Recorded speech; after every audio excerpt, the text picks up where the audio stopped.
Ya vimos cuáles son las unidades de aleatorización, cómo trabajamos con estas aleatorizaciones que pensábamos en clusters, aleatorizaciones estratificadas. Lo que vamos a hacer ahora es pensar en los diseños. Los diseños de aleatorización nos van a permitir también acomodarnos muchas veces tanto a las preguntas que queramos responder como a los desafíos y a las restricciones que nos pueden imponer los programas en sí mismos. Entonces, ¿qué vamos a pensar acá? Vamos a partir con lo más simple, que es una lotería básica, que va a ser tal vez lo más estándar que tienen todos en mente. Vamos a pensar en lo que llamamos aleatorizaciones por etapa, este diseño aquí es por etapa. Después vamos a pasar a uno que se llama el diseño de estímulo, muy asociado al concepto que en economía del comportamiento, en psicología hablamos de el nudge, del encouragement, y después hablamos de lo que son los tratamientos múltiples. Vamos a pensar aquí en el fondo justo como métodos, y aquí de verdad no son necesariamente excluyentes. Nosotros podemos tener diseños por etapas que tienen tratamientos múltiples, puede complicarse un poco más, pero estos son los elementos esenciales que podemos mezclar en nuestro diseño. Entonces, ¿cuál va a ser el más adecuado? Va a depender de la pregunta y va a depender del programa y las restricciones que tengan, muchas veces prácticas, muchas veces logísticas, muchas veces por alguna regulación que hay. Hay cosas más complejas, pero estos son los elementos esenciales, los que yo creo son el elemento básico que podemos mezclar para llegar a cosas más complejas. Es una lotería básica. En este caso, las unidades sean cuales sean, podemos estar aleatorizando por clúster, podemos estar aleatorizando estratificado, da lo mismo. Las unidades básicas van a ser asignadas al grupo de tratamiento y al de control. Entonces, es muy simple, por el hecho el nombre de lotería básica. Entonces, el grupo de tratamiento va a obtener acceso al programa y el grupo de control no obtiene acceso al programa, al menos por un periodo de tiempo determinado. Entonces, en ese caso, ¿qué es lo que ocurre? Vamos a seleccionar lo que sean los hogares, las firmas, los colegios, las regiones. Tenemos nuestra población, nuestra muestra que va a participar. Hacemos una lotería básica en la cual algunos quedan asignados al tratamiento y otros quedan asignados al control. Sin ninguna diferencia adicional, sencillamente es un sí, un no, o un 1 o un 0, como quieran imaginarlo. Entonces, eso es básicamente lo que ocurre en una lotería básica. Es el diseño más simple y es de alguna manera tal vez el más fácil de transmitir y explicar.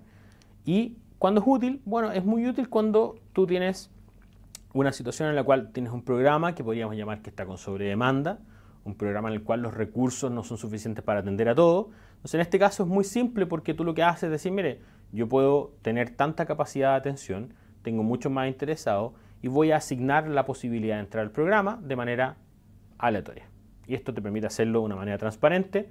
Tal vez el elemento así esencial más bonito que podemos pensar es hacer un sorteo grande con toda la gente presente en que pueda ver efectivamente cómo se van sorteando estas entregas o no de los programas y se pueden eliminar sospechas o dudas de cómo fue la elección.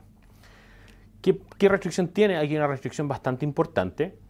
Es que el grupo que no recibe el programa, o sea, el grupo control, nuestro control no va a cooperar con la evaluación o podría no cooperar con la evaluación. ¿Por qué? Porque ellos estaban interesados en el programa y le estamos diciendo que no. O sea, aquí tiene que haber la capacidad y la voluntad de decir, este grupo vamos a poder mantenerlo sin programa, al menos por el periodo que dure la evaluación. Y eso puede ser complejo por razones políticas, pero también porque estas personas pueden buscar programas por otros lados y eso en el fondo tenemos que incorporarlo en nuestra evaluación. ¿Ya? Hay que admitir que las personas pueden buscar alternativas. Entonces, un ejemplo, está el programa de ampliación de cobertura de la educación secundaria Colombia.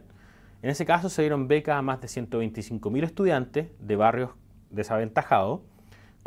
Estas becas cubren más de la mitad del costo de asistir a una escuela privada y la demanda, tal vez esperablemente, excede el número de becas disponibles. ¿Qué se hizo? Se le autorizó la entrega de las becas. Y con ello tenía una muestra de 1.600 postulantes a la beca.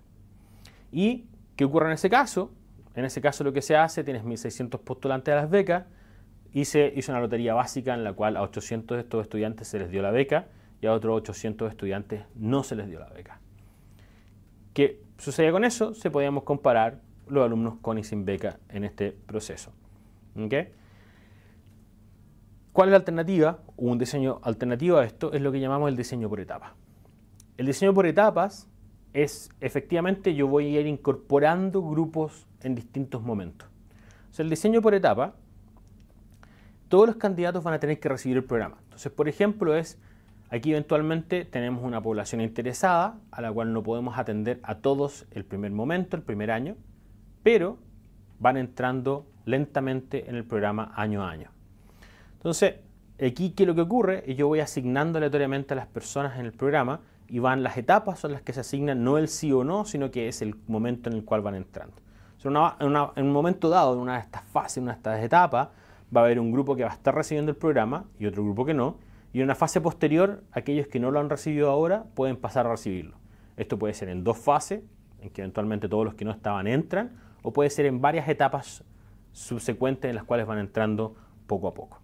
Entonces, esto de acá permite de alguna manera acomodar un programa que va a poder atender a todos, aunque no pueda atender a todos inmediatamente. Entonces, ¿cómo funcionaría esto? Pensemos una ronda de tratamiento. Entonces, ¿qué va a pasar acá? Supongamos que este programa lo que podemos hacer es separarlo en 3 etapas, porque eventualmente vamos a atender a todo el mundo en 3 años, pero no tenemos cómo atenderlos a todos inmediatamente. Y no existe la posibilidad de decir, no vamos a atender a la gente, no vamos a hacer el control puro. Entonces, ¿qué hacemos? La ronda 1 asignamos a 1/3 de la gente, a 1/3 de las unidades, y esos quedan asignados en la primera etapa, y todo el resto, el 2/3 adicional, pasan a hacer el control de esta primera etapa.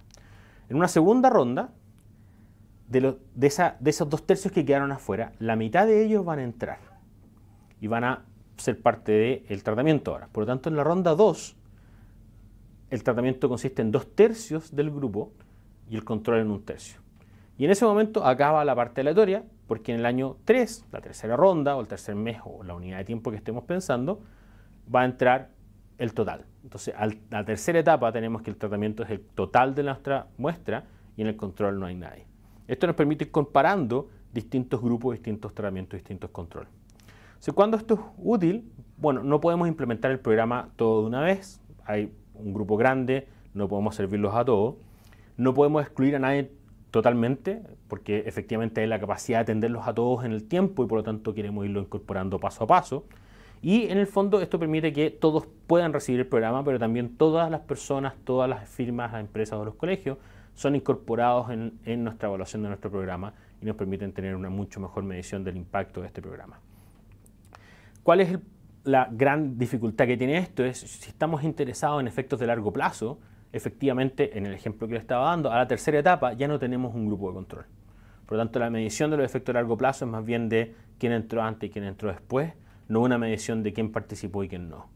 Si hay un interés muy marcado en los efectos de largo plazo, este diseño claramente elimina o reduce muy fuertemente la posibilidad de hacer esa evaluación. Entonces, un ejemplo, el proyecto de pavimentación de caminos en Acuyacán, en México. Son 56 proyectos de pavimentación. Restricciones presupuestarias implicaron que en una primera etapa solamente se podían atender 28 de ellos, pero eventualmente todos iban a ser financiados. O sea, lo que se hace es que se diseñó un programa con una evaluación en 2 años, en los cuales el primer año se hace la entrada de 28 y el segundo año terminan de entrar los proyectos siguientes. Después de 2 años de tratamiento, ahí se hace la observación, ya tenemos todos los grupos incorporados, podemos comparar los que entraron antes con los que entraron después y por lo tanto tenemos el efecto todo el primer año en que unos pudieron pavimento y los otros no. Y ahí se observaron elementos como consumo de bienes durables, adquisición de vehículos a motor, valor de las propiedades. Entonces, ese proyecto de Marco González Navarro y Climent Quintana Domeque permite hacer una medición de cuánto es el impacto en un año de esta pavimentación, corto plazo, no en el largo plazo, sobre los valores de las casas y otras medidas que indican beneficios para los habitantes del lugar. Entonces, ¿cómo funcionó esto? Partimos con la muestra, que son los 56 caminos y calles no pavimentadas. En una fase 1, 28 de estas calles y caminos fueron pavimentados. El control no recibe el pavimento. Y en una segunda fase, todas pasan a ser pavimentadas y por lo tanto tenemos que las 56 calles y caminos pasaron a recibir el tratamiento de ser elegibles para financiar la pavimentación. Por lo tanto pasamos a tener calles de tierra o de piedra a tener calles con pavimento y con un camino mucho más sólido y de mejor calidad.